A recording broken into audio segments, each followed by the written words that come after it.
Death penalty exists in 34 states of the United States of America. Currently, only 16 states actually perform executions. Executions are carried out by lethal injection. Utah is the only state that until recently allowed the option of a firing squad. As a German, coming from a different historical background and being a guest in the United States, I respectfully disagree with the practice of capital punishment. Florida currently has nearly 400 inmates on death row. The main population is held at the state prison in Rayford. James Barnes is one of them. In order to film a death row inmate, you have to be invited by him in writing. Then, the warden of the prison has to give his approval, and the rules are you only get 1 hour on camera. I'd love to have you do, James, is sign this. Okay. Are you able to do that? Well, I can put a mark there for you, so. In 1998, James Barnes was given a life sentence for the murder of his wife. However, 7 years into this sentence, he confessed to a previous murder, which landed him on death row. Even though I knew that Barnes still had an ongoing appeal, I was determined to be straightforward with him. Mr. Barnes, you should know that sympathizing with your quest to have procedural injustices corrected in your case does not necessarily mean that I have to like you. Correct. However, I really am intrigued by the question about we, not being on death row, have no idea how we are going to die and when we are going to die, but you eventually will know. Yes. That is a very specific situation. It is. It's hard for an individual, and I'm given to great reflection. It's hard for an individual to concentrate on the end result of their life. It's like, if you were very spiritual, it would be like, oh, you have, a time to repent with a definite end date. And, that's one way, if just going spiritually. But mentally and psychologically, it comes with a lot of anxiety. It comes with the thoughts of, the people around you and yourself and how it's going to end. Because sometimes it doesn't work as well as they plan it. There was an inmate that was executed here named Diaz a couple of years ago. And their lethal injection protocol was atrocious. They went through his veins into his muscle and burned him up. And the published reports, and there has been film because they used to film the execution for possible appeals as cruel and unusual punishment, was what's happening, it burns, it burns. So there's kind of, humor is about things we're afraid of. And I had heard some humor on the yard about that.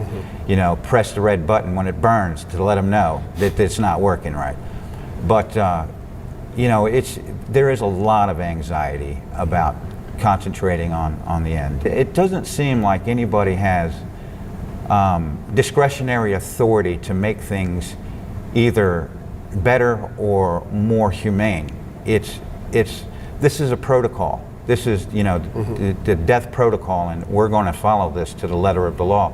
Whether the procedure is working correctly or not, once they start it, it has to be finished. That's just the way it is.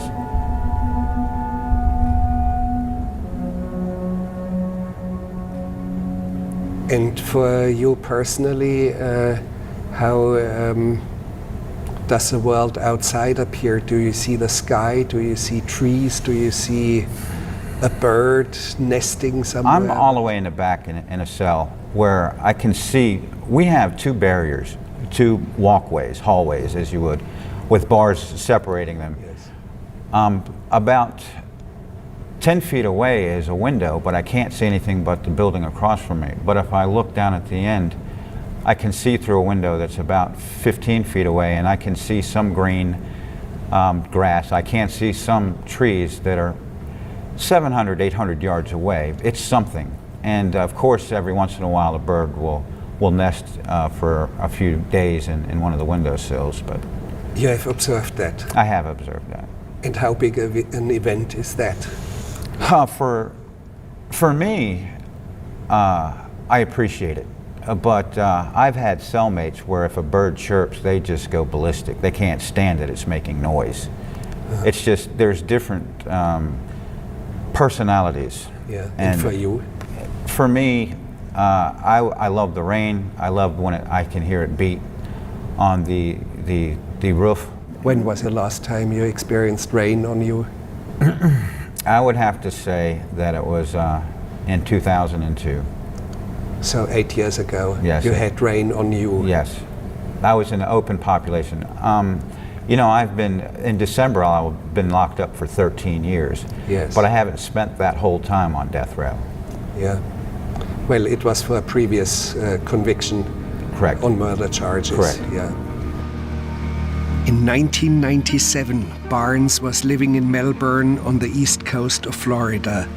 He already had accumulated a considerable rap sheet and was trying to get back together with his estranged wife, Linda. What happened in the crime was he and she, I don't know if they were making amends, but he was staying there somewhat. She found some drugs.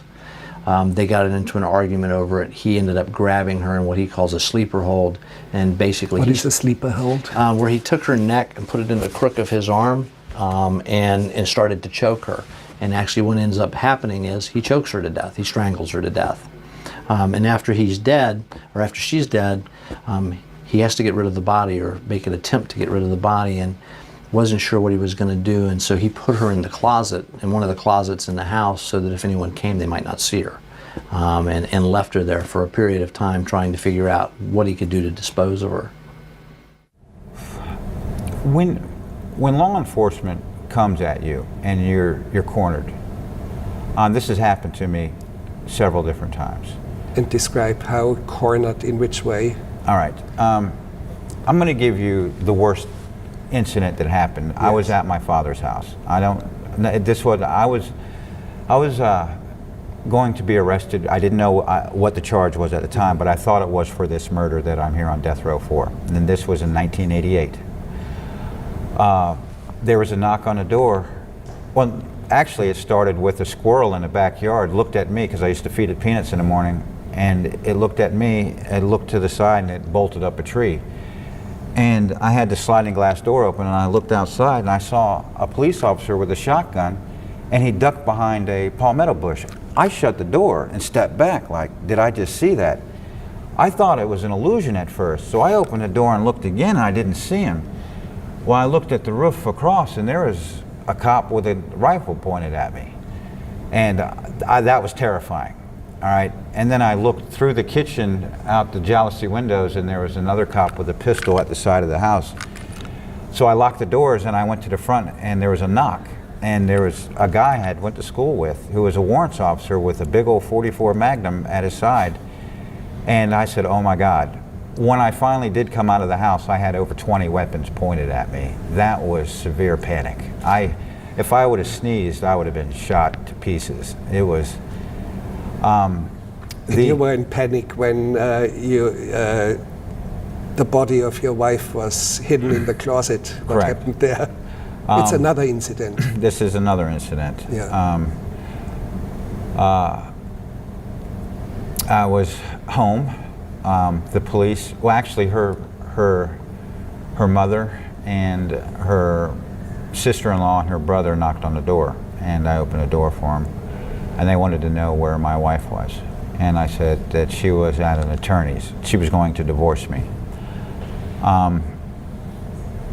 Within an hour, there was police surrounding the house. They wanted to come in. They wanted to search. There was no way out. It was severe panic. Where was your wife? She was in the closet in the back bedroom. Dead? Yes. Yes, she was dead. And what were his comments? You know, he tried to play it off in the interview that it was all an accident, that he had gotten mad at her.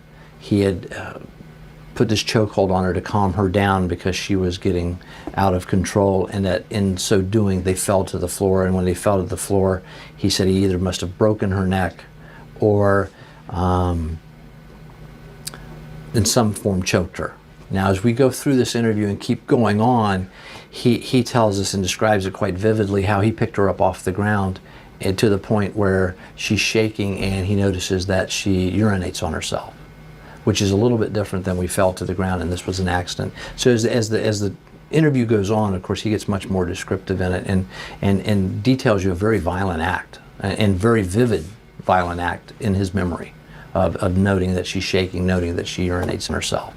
So something that he was cognizant of what's going on at that point in time, and it's obvious in my mind, and of course it was to the legal system, that this was a premeditated act at that point. He was there to kill her.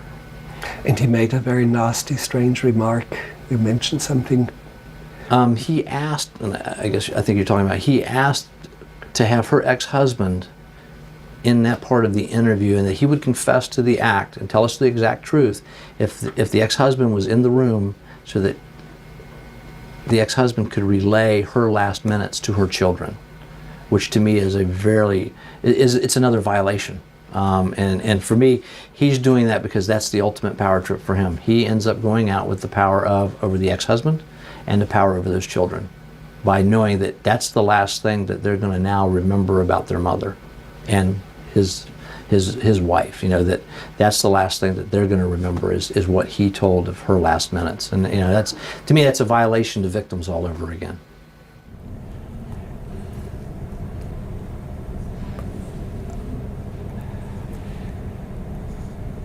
And when he tried to manipulate the course of the interrogation before it really started, was it like a chess game? It very much was. We were playing a big game. It really was. I called at one point probably 4 hours into the interview, 4 or 5 hours, and I think this interview totally is about 9 hours from the time I meet him down in our holding cells till we get finished. And at some point in there, I want to say about 5 hours in, I actually called my supervisor and said, you need to get somebody else here because I'm getting very tired. Because mentally, it was a big challenge of being able to do everything right so that this case could be prosecuted, because he was very, very smart in what he was saying. I mean, even to bring up, to ask me, what would an attorney tell me to do? And of course, my answer back was, what do you think they'd tell you to do, James? And then his answer back was, well, they'd tell me not to talk, don't you think? And I said, yeah, that's probably what they do, but it's up to you what you do. Do you want an attorney? And then we would move off of that subject. He wanted me to make a mistake in answering that question, once again, to set up a suppression issue for him to have it thrown out. Somehow to trap you on his Miranda rights. Yes, sure. So it would be on tape, sure. And you would somehow persuade him not to have an attorney present or something like this. At one point in there, he said, I will talk to you and tell you everything if we're not on tape, but you can take all the notes you want, knowing that we tape everything. So putting me into a position that there would be nothing memorialized, my word against his. I think I'll win that battle, but it muddies the water, and I was trying not to do anything. I knew the type of case we had, and he did too. He knew he had a problem. He has a dead woman in his closet, and he's the only person in there, who did that. I mean, he knows he has a real problem with this case. So his best bet is to try to find something technically that I do wrong in order to get it thrown out. And that's what he was doing. But very, very intelligent man. There's no question about that. Very well schooled in the legal system and in the criminal justice system, and trying to use it for his own good at that point. I'm very impressed with your abilities to defend yourself in court. For example, in the appeal papers that I have seen, you act as your own attorney. Yes, I did. Under the Sixth Amendment of the Constitution of the United States, I have a right to representation. Yes. The other side of that coin is I have a right to represent myself.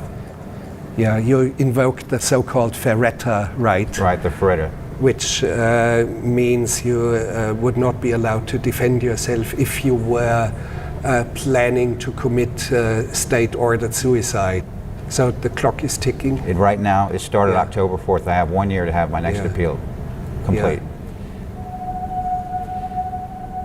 James Barnes is awaiting execution for a different crime, one that took place right next to this marina in Melbourne. In prison for his wife's killing, Barnes converted to Islam and during the holy month of Ramadan decided to seek atonement. He confessed to a previous murder. Patricia Miller, a nurse, lived alone in this apartment complex. Leaving all his clothes outside in a bag, Barnes, stark naked, entered and watched her for hours from a closet as she did household chores and watched TV. The murder became known as the burning bed.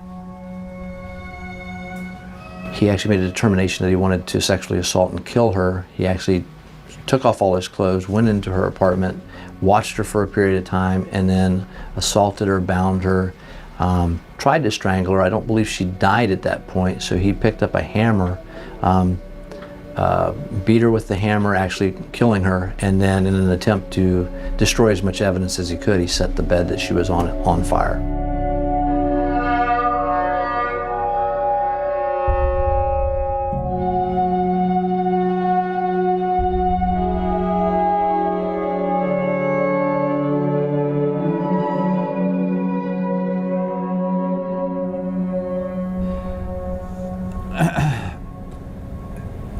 You know, there's a couple different types of murder. One's an opportunity murder. That's like a robbery or Right. something like that, and it's kind of messy.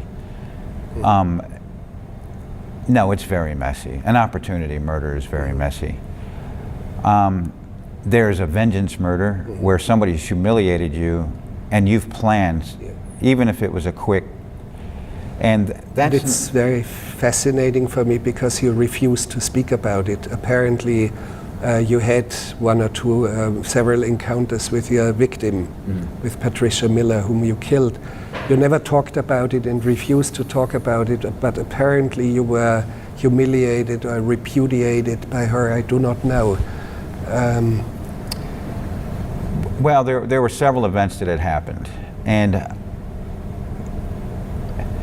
as somebody who I really don't want to, I don't know, saying something disparaging or pointing my finger at my victim, I don't think would help me at all, and I don't think it would help anybody at all. But there was a couple of incidents between us, and I felt terribly humiliated. That's about all I can say. I was humiliated. Yeah. And there was premeditation then to kill her, Yes. enter her apartment, kill her, Yes. sexually assault her. Yes, all those things. It was very ugly. It was very brutal. It was very messy, and there's no way to take it back. Mr. Burden, you are the legal counsel for James Barnes, who is on death row. How far are his appeals exhausted? Well, he had his direct appeal with the Florida Supreme Court, and writ of certiorari has been filed with the United States Supreme Court, and I believe that's pending. If that has been decided, he's now in what we call the post-conviction phase, and that is a time frame of a couple years that the capital collateral representative will have to present any post-conviction issues. But I'm under the impression that one possibility, James Barnes is trying to accelerate the procedure. Could it be that there's a death wish behind all this, that he tries to waive certain rights and just speed things up? Any attorney involved in a case like this is very suspicious of the motives of someone like Mr. Barnes as to why he's not affording all his procedural rights. And many times, because what we see in other cases, you suspect they may be death volunteers. James Barnes' case, in particular the murder of Patricia Miller, looks to me like a monstrous crime. There's something really monstrous, scary, definitively evil about it. However, he does not appear to be a monster, in my opinion. I always try to see him and treat him as a human being.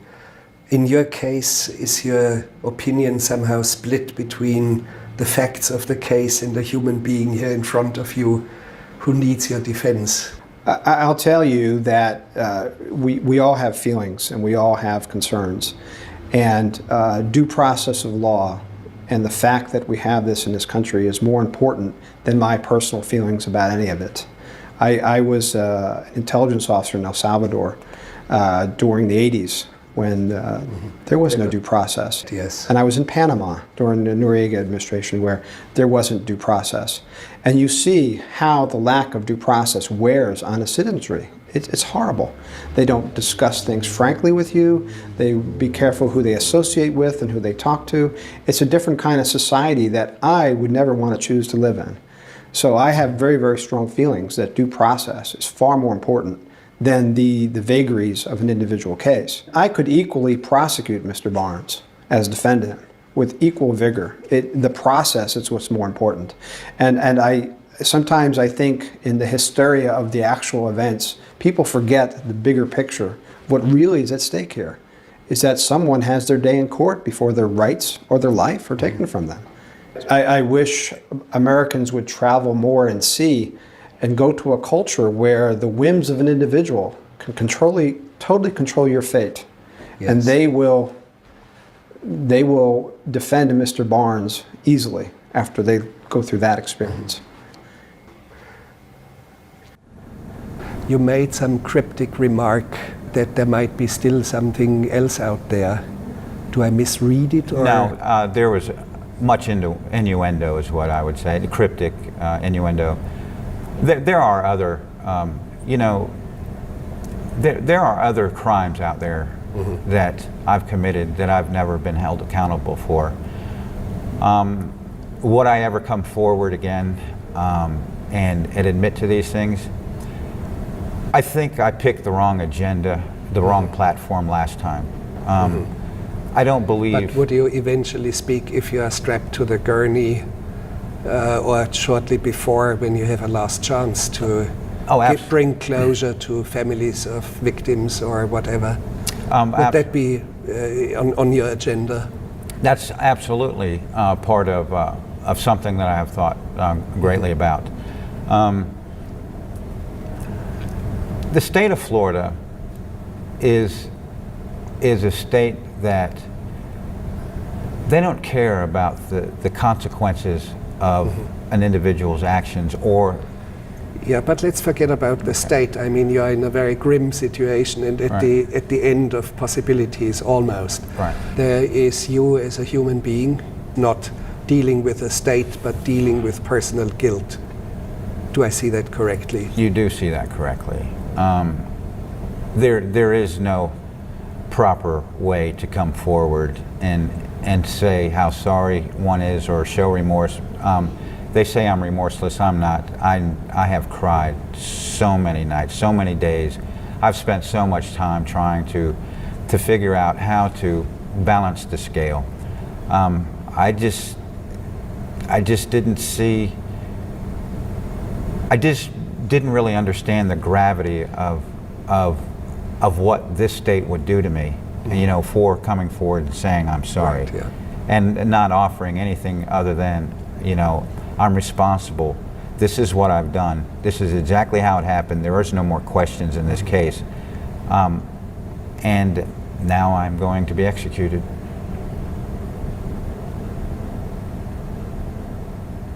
When he's in pain, it's like I can feel his pain. I mean, we've been estranged for a long time now, but back in the day when we were close or being raised together, I could feel his pain. I could feel his hurt. The hurt was so bad that I would be crying too.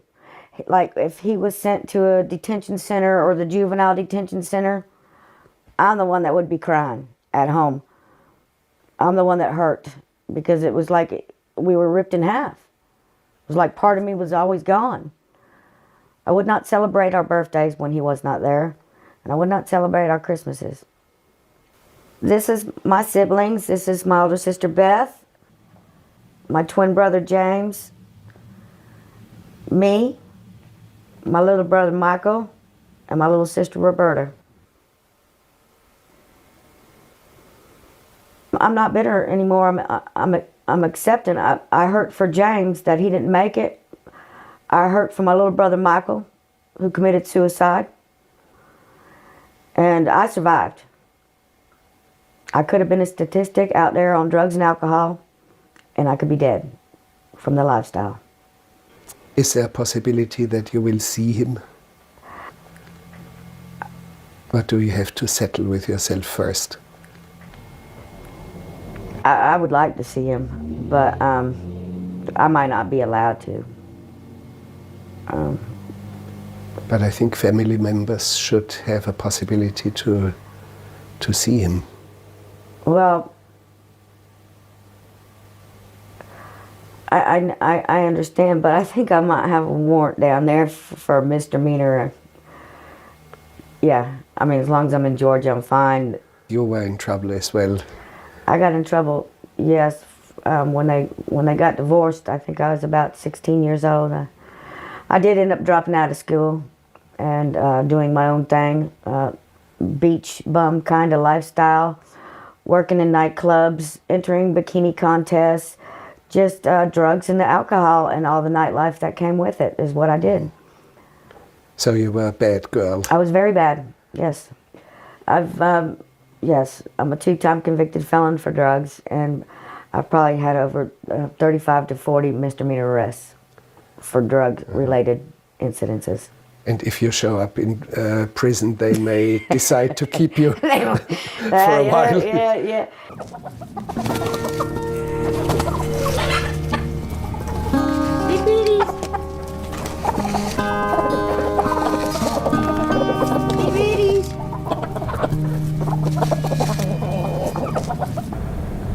I've had some horrible dreams here. I mean, absolutely, and especially when I first got here. Describe it. Wow. I remember my home in Maryland, and the grass is very green there, and for some reason my twin sister and I were buried up to our heads, and my father was mowing the grass, and he was pushing a lawnmower towards us, and he ran over my twin sister's head.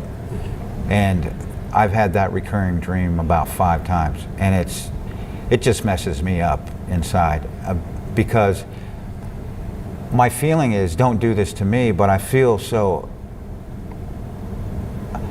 terrified and repulsed by what just happened. The nightmares were so bad that I was mentally and physically exhausted during the day, and I could not understand why I had to have such horrific nightmares. Why couldn't I be normal like everybody else and have a normal dream? I have woken my husband up saying, you need to call 911, because somebody else was getting hurt and I was watching the other person getting hurt. And, you know, I woke him up telling him to call 911.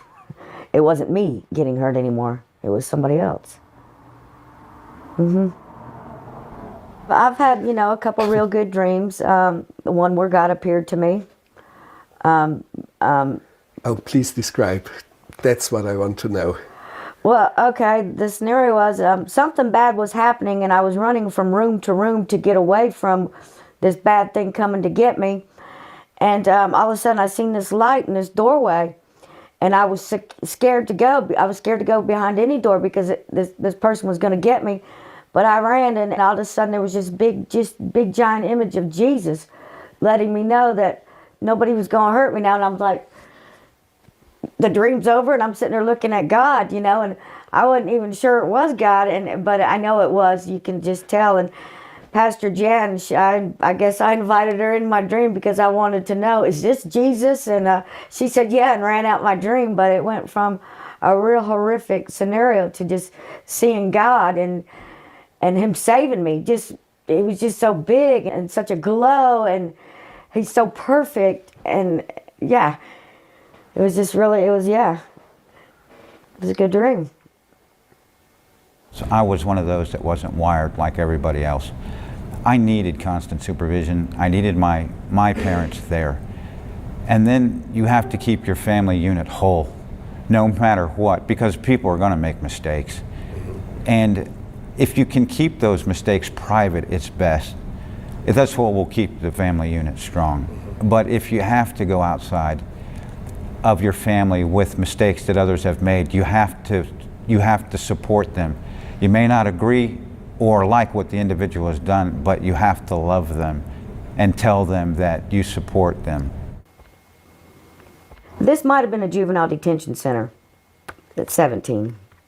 But he went to jail fairly soon after that. Yeah, he was always in and out of jail for all kind of stuff. Like? Theft, arson, I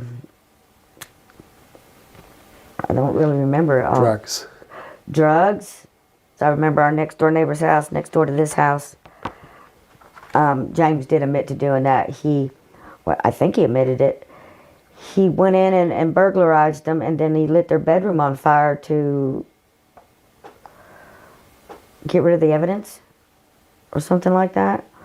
And then there was another fire out there where my father lived in a townhome that he had burglarized, and then he set it on fire too. And then one time I think he had a BB gun, and when it rained, the frogs would all come into our pool, and he went around with this BB gun and shot them all. And he thought it was neat because the pellet come out through the stomach, and you could turn it over and you could see the pellets, but he just kept killing them, and it just really broke my heart because, you know, we had a scooper to scoop them out, but he thought it was okay to just shoot them all. Look how neat it is. And generally what they say when you look at the profiles that behavioral science has come up with, a lot of people that have done serial crimes, and particularly serial murder, have arson in their background, have animal abuse in their background. I mean, as you start to go through these things, those are some of the things that they see on some of the people that have been studied as serial killers. So, I mean, would it surprise us that there might be more crimes out there? No, because he has a lot of the signs. But as I said, the only two that I know we have some vague indications, but not verified, that he strangled the family cat, or cats. Right, which would fit in. And always in trouble for arson. so yeah, there seemed to be a lot of fires. That's about all I can remember on the fires for now. Except for, I was told about the last fire when he set the lady on fire. You do have a few absurd privileges, like a last meal. That's not what's going to be on my mind. That's not important to me. I have thought about it, and I do have favorite foods, you know. Like? Well, anything that comes off, any meat, beef that comes from a grill cooked on fire, I do. I'm fixated, you know, on fire ever since I was a kid, but I love the smell and the ritual of cooking, you know, beef on a grill. It has nothing to do with you being an arsonist. I don't think so. Well. No, because any good chef is has a lot of flame in the kitchen anyway, whether they're outside or not. Right. But This is the home where most of the trouble started in. As you can see, this is us looking like the Cleaver family, but it really wasn't. What happened inside those doors was very horrific. I still have flashbacks. My father would make us all go into this living room, as you can see in this window here, and he would close the blinds, and this is when James would do something bad, or Mom said he did, or Beth said he did. My father would have what they call a blanket party, something he learned from the military, and I believe he actually used one of those blankets from the military, the old gray ones, and he would put it over my brother's head, which this is my twin brother right here, and take a belt and make us all stand there and whip him, and if we didn't whip him, we were going to get whipped.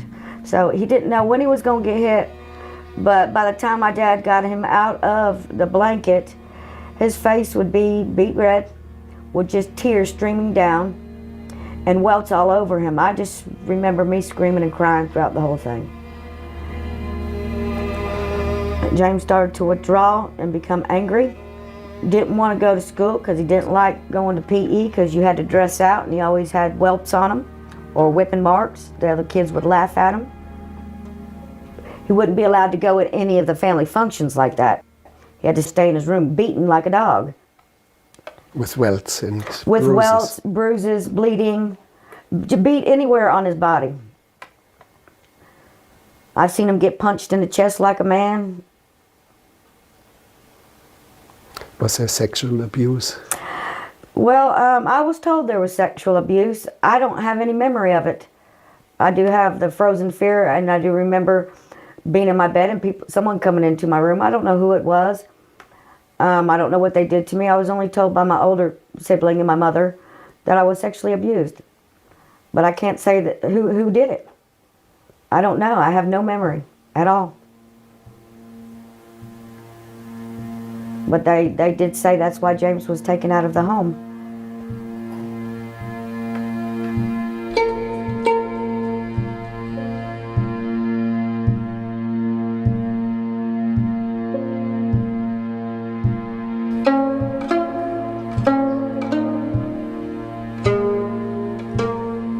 With his execution looming, 4 months after our first visit, we were allowed to see James Barnes again.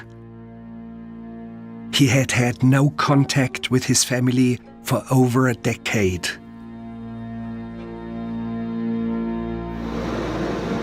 You do know that we found your sister, Yes. and there's one surprise that I would like to bring to you. Last night we located your father. Oh, you did? We identified ourselves. He immediately declined to be filmed. And now I asked him specifically, is there anything that I could pass on to your son, to you? And he pondered, and then he said, yes, please pass one thing on to my son. One, I love him. Two, I hate the crimes he committed. So, and he was silent then and looked at me, and I said, Mr. Barnes, I will not fail to pass this on. That's, it's been a long time. Yes. Thank you so much. I don't know what to tell you. I've been wanting to be in touch with him for so long, and to find out that you met him just last night, it's wonderful.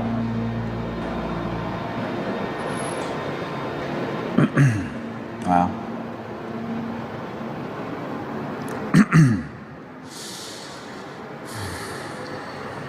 You know, years ago, I had taken a self-inventory, and I wrote lists about what things I've done in my life that I'm most ashamed of, what things in my life I'm most proud of, and then what in my life would cause me the greatest grief and what in my life would cause me the greatest joy. And I found that the thing that would have affected me the most, because I knew I was never getting out, was if my father were to die while I was still alive, I would have been devastated. Well, I thought that that was the worst possible thing that could have happened to me, and I was wrong. The worst possible thing ended up being I knew he was still alive and he didn't want anything else to do with me. That put me down hard for many years, and now I feel so much better. I understand that he sees the ugliness of the things that I've done, and I understand anybody seeing that. You know, you could sit here and you could cry about what you've done. You could tell people how sorry you are about what you've done in your past. But the fact of the matter is that taking 100% responsibility for your actions is the most important thing in any, it doesn't matter whether you're the defendant or the victim in any type of incident. The person who's wrong needs to take 100% responsibility. 6 weeks after our first encounter, James Barnes sent us a letter in which he hinted at the possibility of telling us about 2 more unsolved cases. I was suspicious of Barnes using me as an instrument either to procrastinate or speed up his execution by opening new cases against him. Could I address our last contact through letters and our last conversation where I was under the impression you know more than I do? Yes. And that there are things out there that maybe the world should know. I have a list. You know how people talk about a bucket list? Yes. Well, no, I do have a list as well. Okay, I have a list of things that I'm going to accomplish. And one of them is to resolve all the unresolved crimes that I've ever committed. May I mention two names? Right. You mentioned Chester Wetmore, Yes. a young man, very young, a teenage. Yes, he was teenage. And Brenda Fletcher. Right, and the only reason why I knew her name is because I had seen her ID. But she was going under a different name when I had met her. We actually traveled north and we saw the water-filled ditch along the northbound on-ramp from State Road 520 to Past the fish camp. Exactly, to Interstate 95. Correct, that's the place. I looked at it, it turns, it goes in a right curve, in a soft right curve. If you were coming from the east, it would be on north. Northbound, yes, Yeah. exactly, By examining unsolved homicide records, we learned that in the water-filled ditch to the right, the decomposed body of Brenda Fletcher was found. Brenda was a prostitute. She obviously didn't have any family or any roots. It's hard when you talk about crack cocaine addicts to give an age, but she was, I would say, 40.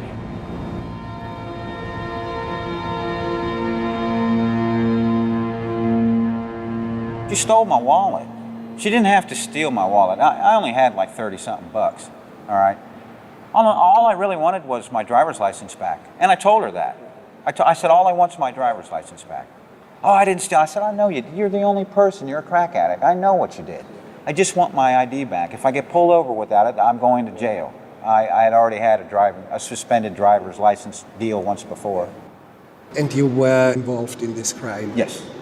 And you were involved in Chester Wetmore? Yes. Let me talk about Chester Wetmore. Okay. He was missing since 27th of May 1986. I ran across him in 1988. He was skinny. I would say 5'9", 5'11", somewhere in between there. 17, 18, 19. He was a runaway. Yes. I knew that he was on crystal meth, but he had graduated to crack cocaine, but it didn't matter which drug he used. I was very much made aware by him that his family had been looking for him and he needed a place to hide. He needed a place. He'd been on the streets for a long time. He'd been involved in prostituting himself. I mean, he was a street person. I supplemented my income by selling drugs. Yes. And that's how I ran into him. And he ended up breaking into my car. And I was very, very upset because he took all my product. And I knew it was him. And I ended up killing him, and I ended up burying him. I actually had two accomplices, but I'm the one that shot him. Okay. We had invested a little over $2,200 into 2 ounces of cocaine, and I had a 20-gauge shotgun in the trunk of my car. I just went in the trunk and got the shotgun out. Now, Clary, he didn't want me to shoot this guy, no kind of way. Steven, he was like, you know, he was just a bystander who was with whatever, and when I shot him, you know, they both like, you know, it's like, it scared them very much. And then when I shot him again, you know, it was like Michael didn't want to be there, and Steve says, well, I'm taking your car. I said, yeah, I got to get rid of the body. Let's just say that there was a spot that had been prepared, not for specifically Chester. It was an easy spot to throw someone in and fill up.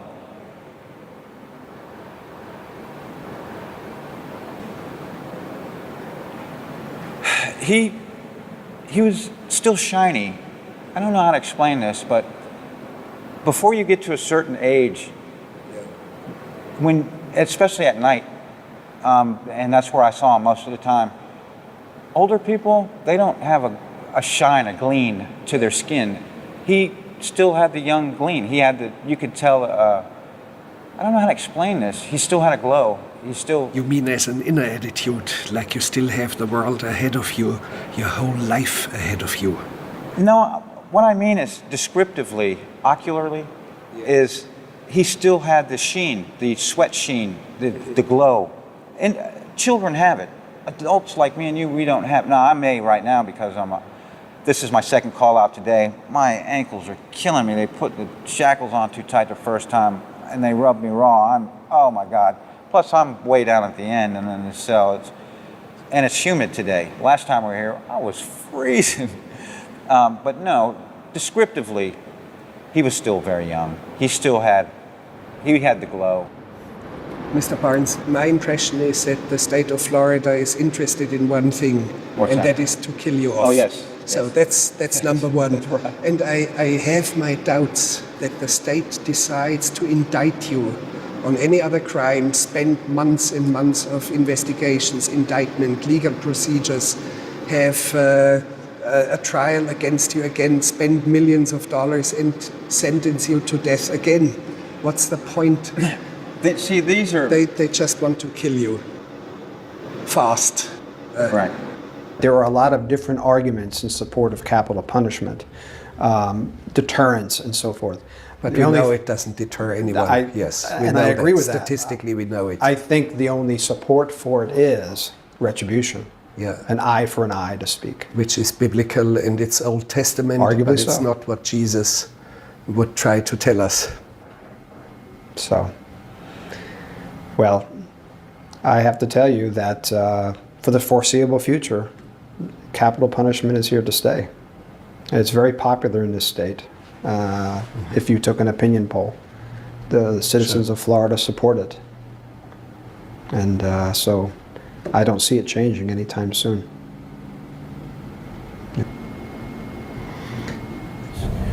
There is an overwhelming sense of shame, along with the fear, the panic, and the knowing that so many people want you dead. I mean, I'm already incapacitated. I'm in a cell. I'm chained, shackled.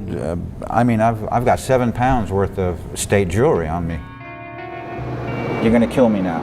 Is that retribution? Is that vengeance? Is that punishment? Is that going to change anything in this world for the better?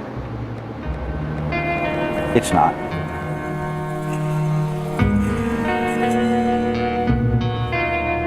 You have to have imagination in order to cope. That's how I cope.